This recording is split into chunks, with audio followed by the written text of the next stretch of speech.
హ్యాండ్స్‌కి శారీలో క్లాత్ తీసుకొని మనకి ఇలా అటాచ్ చేసుకుంటే కట్ వర్క్ క్లాత్ అనేది మనకి చాలా నీట్ ఫినిషింగ్ అండ్ లుక్ వైస్‌గా కూడా చాలా బాగుంటుందండి. ఇది బాగా ప్రస్తుతం ట్రెండింగ్‌లో ఉందన్నమాట.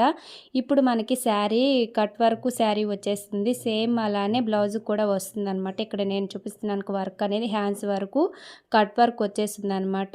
ఆ కట్ వర్క్ అలానే ఉంచేసి మనం హ్యాండ్ పొడవు అనేది తీసుకుంటాం కదా! ఆ హ్యాండ్ పొడవు తీసుకున్న దాంట్లో నుంచి 2 ఇంచెస్ మనము లైనింగ్ అనేది కట్ చేసుకొని పక్కన పెట్టేసుకోవాలి.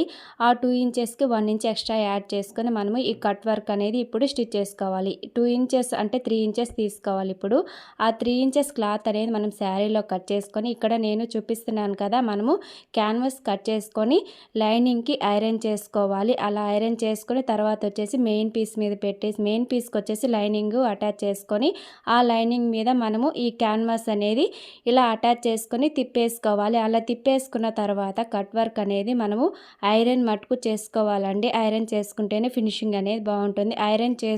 ఐరన్ లేని వాళ్ళైతే దాని మీద స్టిచ్ అనేది వేసుకోండి. ఇక్కడ నేను లైనింగ్ అనేది కట్ చేసుకున్నానని చెప్పాను కదా, ఆ లైనింగ్ అనేది చూడండి నేను ఇలా పెట్టి చూపిస్తున్నాను కదా, దీన్ని వచ్చేసి 2 ఇంచెస్ అనేది కట్ చేసుకున్నాను. 2 ఇంచెస్లో నుంచి హాఫ్ ఇంచ్ అనేది పోయింది కదా.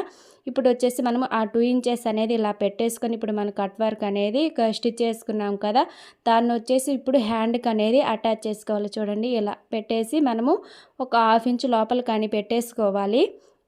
ఖర్చు అనేది లోపలికి పెట్టేసుకుంటే మనం సెకండ్ స్టిచ్ అనేది ఆ ఖర్చు మీద వేసుకోవాలన్నమాట. చూడండి 2 హ్యాండ్స్కి అనేది ఇలా జాయిన్ చేసేసుకున్నాను.